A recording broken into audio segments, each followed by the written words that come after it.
Бишкек шаарынын четинде алтын казык жаңы жогорку чыңалуудагы көмөк чордону ишке кирди. Ал бир нече конуштарды электр менен камсыздоонун сапатын жакшыртат.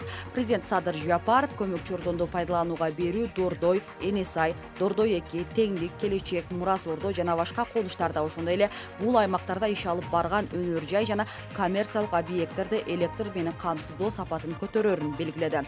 Бул көмөк чордонду куруу тапшырмасы 1 ай мурун берилген. Бул багыттагы иштер улантылат жана ушундай жол менен акырындан энергетикалык каатчылыктан чыгууга мүмкүн болот.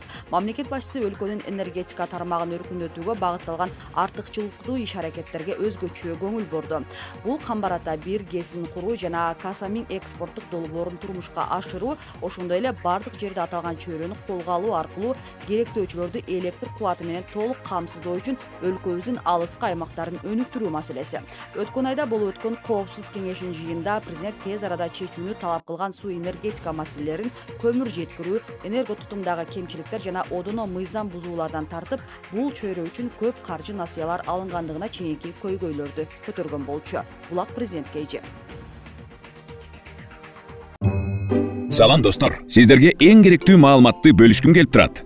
Бул Ансар Групп коммерциялык эмес керектөө кооперативи. Сиз үй алып жатканда сумманын 25%-ын тапсаңыз, бизден 75% болот. Каражатты 6 айдан 7 айга чейинки аралыкта алсаңыздар болот. Ал эми сиз 35% төлөсөңүз, биз 65%ды 3 айдан 4 айга чейин даярдап беребиз. Эгерде сумманын 50%-ын сиз төлөсөңүз, калган 50%-ын бизден 35 күндөн 45 күнгө чейин толук сумманы ала аласыз. Төлөө мөөнөтү 10 жылга чейин. Эми жаңы автоунаа алгысы келгендерге ыңгайлуу шарттар каралган. 35% төлөсөңүз, биз 65%-ын 3 айдан 4 айга чейин даярдап беребиз. 50% төлөсөңүз, биз 50%-ын 35-45 күн аралыгында даяр кылып беребиз. Кызмат акы унаанын баасынан болгону 6% алынат. Төлөө мөөнөтү 3 жылга чейин. Ансар Групп менен өз үйүңүздө бакыт жашоону улантыңыз.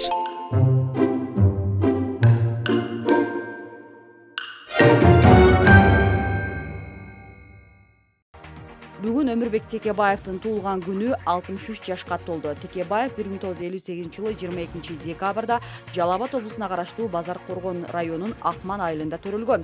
Жогорку билимдүү 1981-жылы Кыргыз мамлекеттик университетинин физика факультетин бүтүргөн. 1994-жылы болсо Кыргыз мамлекеттик улуттук университетинин юридикалык факультетин аяктаган. 2010-жылы Жогорку кеңештин 5-чакырылышынын депутаты болуп шайланса, 2015-жылы Кыргыз Республикасынын Жогорку кеңешинин 6 чакырылышына депутат болгон.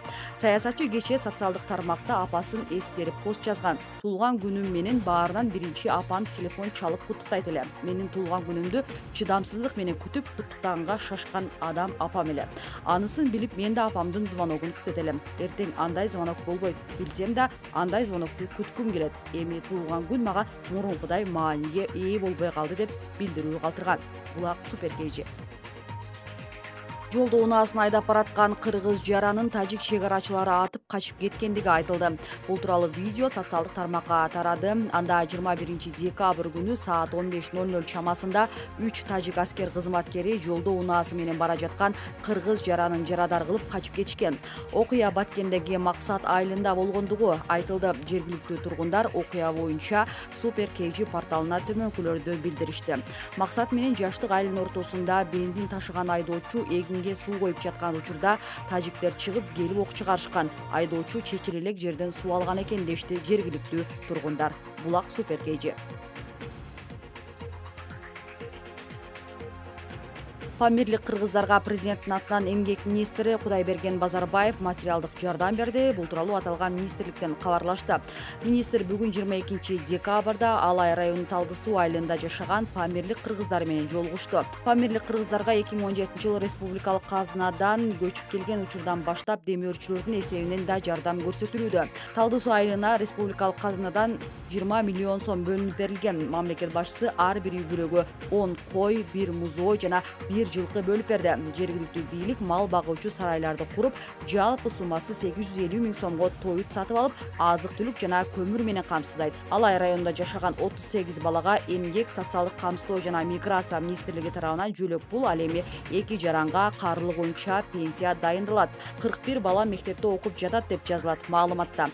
Кудайберген Базарбаев ар бир үй бүлөгө 160 килограммдык un, 55 килограмм макарон, 53 килограмм кант, 12 литр өсүмдүк майынан, 3 килограмм күрүч жана чай, ошондой эле кышкы күрмө жана балдардын бут кийимин тапшырды. Бул иш-чарага Алай районунун жергиликтүү бийлик органдарынан жана социалдык блогунун кызматкерлеринин өкүлдөрү катышты. Булак Супер KG. Айылдашын кетме менен башка чапкан айылдык депутат 3 жылга шарттуу кесилди. Бул тууралуу соттун өкмү жарыяланган. Окуя Жалал Абад облусунун Арстанбап айылында болгон. Окуя болгон күнү айылдын депутаты жабырлануучуга көчөдөн жолугуп калган. Алардын ортосунда жаңжал чыгып, депутат колундагы кетме менен каршылашын башка бир урган. Кетменден алган жаракаттан улам жабырлануучу 2 жолу операция болду. Учурда абалы жакшырып жатат. Жабырлануучунун атасы айыпталуучу материалдык чыгымды көтөрүп келгендиктен сотто ага жеңил жаза берүүнү суранган. Булак Аргумент KG.